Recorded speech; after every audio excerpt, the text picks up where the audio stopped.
Hello student, koi ngasi tissue gi matang second part amu study tausi mamangi class ta sana mention taugi busing adu kai no plant tissue si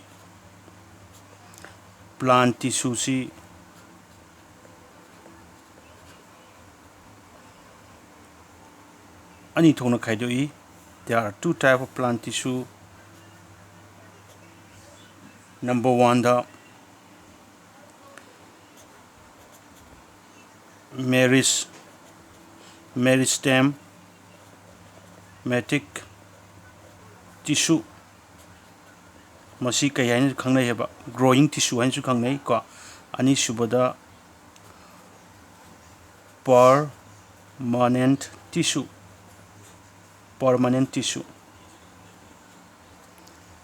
Meristematic tissue je koi mamanga tawkre ko aduna huji amu yengsi sigi meristematic tissue si masi living tissue or growing tissue haina khangnai koi tamgre sina meristematic tissue sina magi cell division gi power si lose tawrab handarab ko number 1 point da magi cell division gi power si handarab kanana meristematic tissue se aduga magi shape su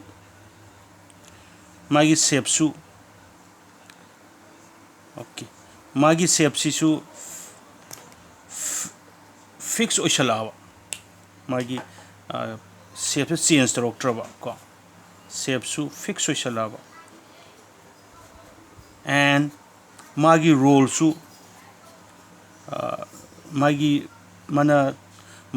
sigi meristematic tissue gi magi role si su yamna specific oiraba hana role mayamam torombo huji akaknaba role amakak lawraba ko adu kanda kedogeda sigi meristematic tissue se this meristematic tissue si kaida change toge haidi nangi permanent tissue si oire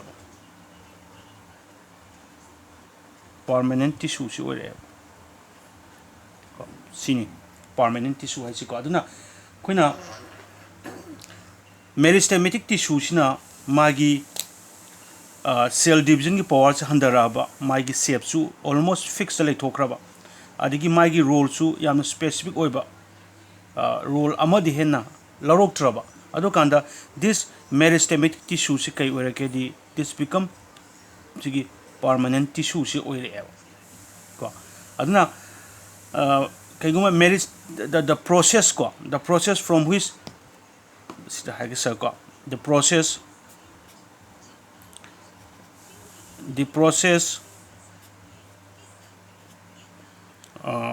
the process from which meristematic tissue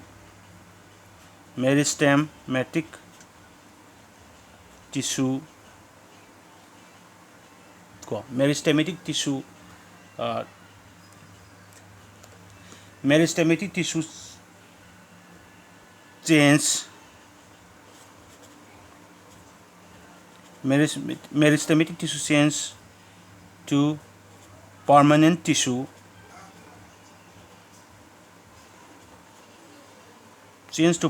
tissue is known as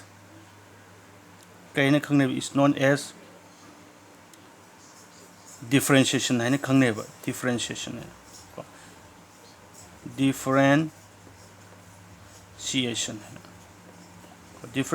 si kesunate masigi term differentiation meristematic tissue na sigi meristematic tissue na permanent tissue olopui process se sibu kai kaugeda differentiation haina khangnai heba ko okay dona hojik akoi permanent tissue da amu laasi meristematic tissue koi loikre ko dona permanent tissue da akoina permanent tissue si are of two type ko permanent tissue si su makhal ani lei ko permanent tissue si su sa hairagi sida permanent tissue si type ani lei ahanba type na simple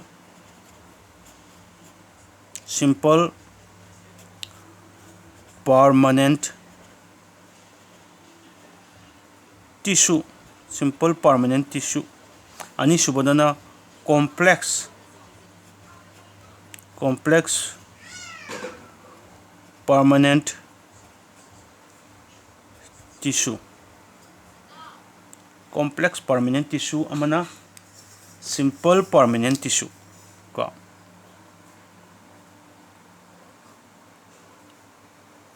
amana complex permanent tissue hai ana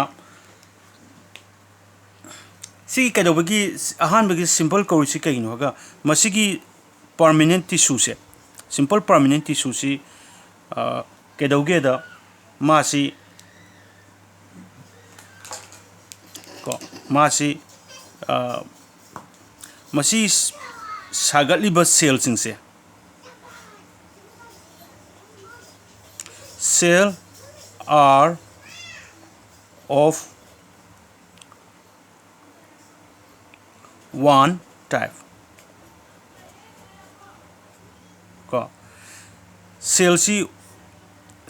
simple permanent tissue sagli ba cell se cell makhal amane ba that is machine haji keno one type amakata ne ba haibadi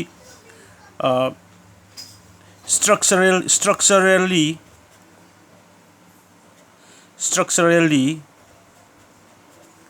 and magi functionally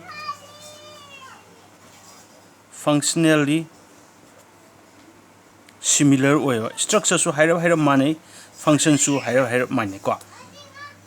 similar oyo simple permanent tissue si kaino masigi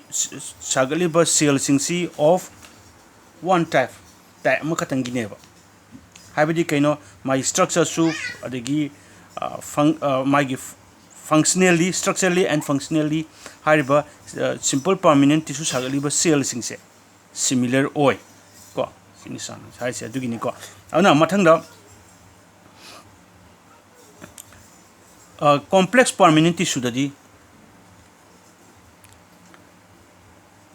masi tissue se they sigi complex permanent tissue are made of more than one type ko hayo type ani ahum mari pulakanda complex permanent tissue si cell type amadhen badi ani ahum mari oibi ai pulakanda masigi complex permanent tissue same heba aduga haidi kaino magidi magisi structurally haibas kano singsi sigi complex permanent tissue sagaliba cell sing sigi structurally are different okay sigi kano si complex permanent tissue sagaliba cell sing sigi structure se mokoi si loinaba different oeba masi huren magi matang do la kanda hena khangani ko sibo hape idea am le rasi ana hujik yana permanent tissue sigi matang da ahan ba type se ko yung local asi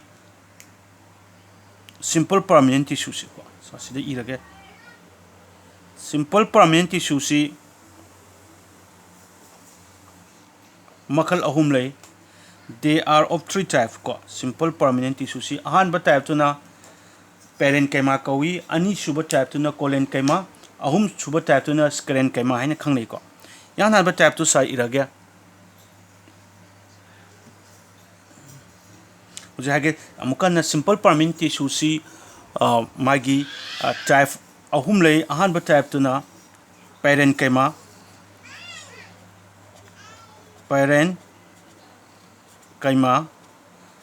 को अनीसुब type तुना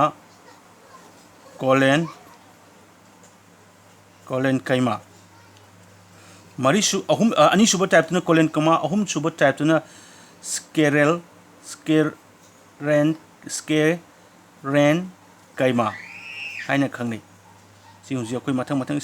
study तौसी fast सिगी parenchyma साने लौखसिको कोयम study तौसी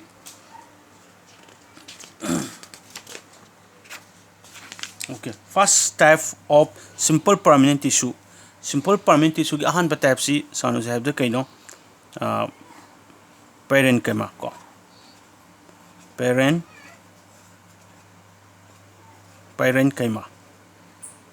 parenchyma सान जिंग सी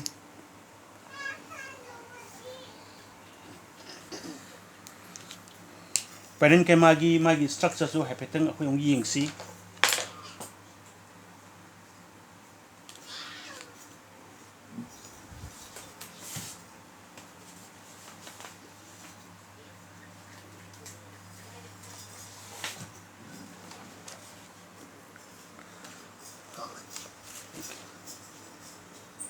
से कोई parenchyma की tissue जुनी सी अखोइना उबसी करी करी उगे द मागी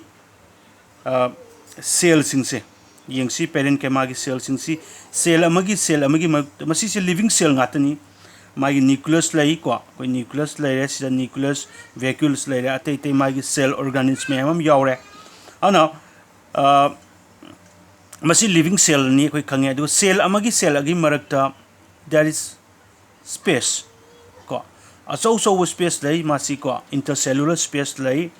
अदो मागी हारिबा सेल सिगी सेल वॉल सी यूनिफॉर्मली और रेगुलरली थिकन को मासी यूनिफॉर्म ओइना थाबस मानना चटलेबा मासी अदुगा समटाइम्स सिगी केनोसिदा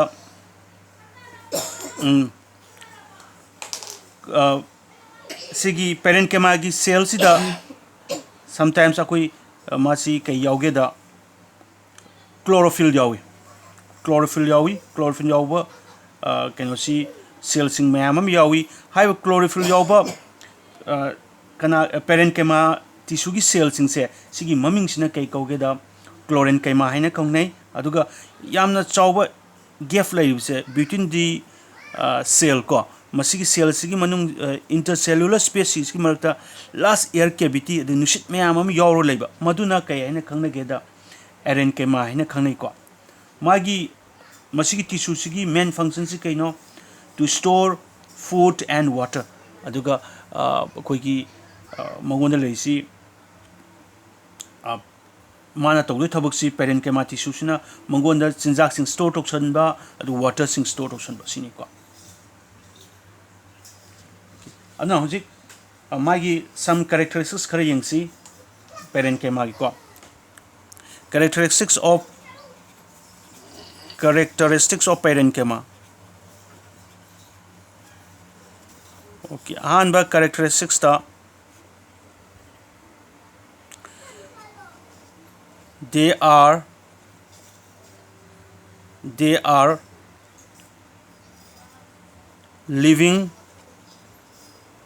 living cell ahing cell ni having they are living cell having thin cell wall लेबा parenchyma की टिश्यू सागलिब सेल सिंग लिविंग सेल नि को अदुगा मखोई की thin cell wall ले हेबसे मागी अहानबा characteristics नि अनि सुबदा there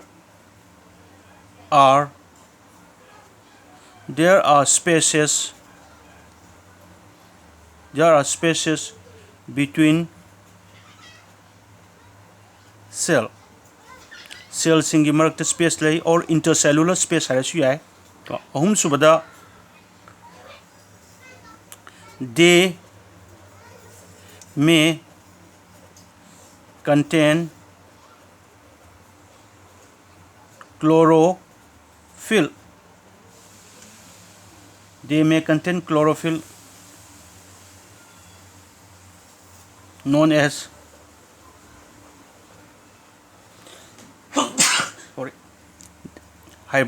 parenchyma gi sagaliba tissue parenchyma tissue sagaliba cell singi marakta chlorophyll yawi yai. Chlorophyll yaw kanda madugi cell dubu kay haina khangna keda chlorenchyma haina khangni.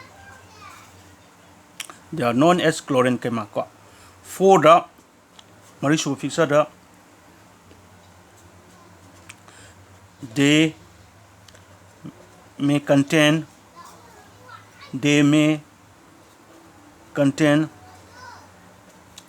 last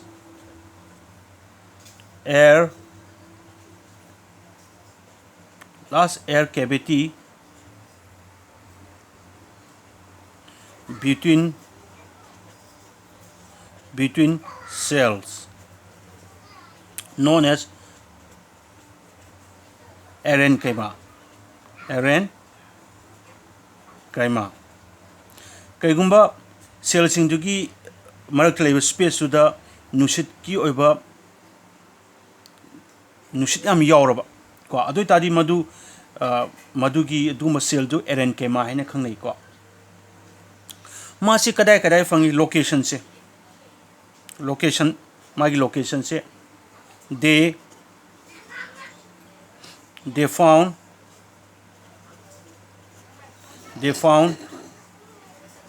in root,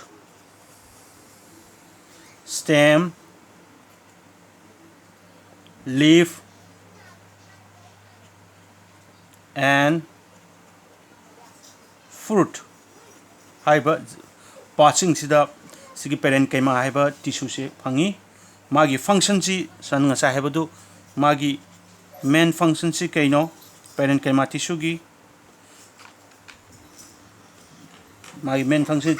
magi food store to store food and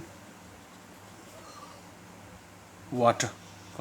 Parenchyma tissue gi magi function si water amasung food store tobuni. Sina parenchyma tissue gi charo study ni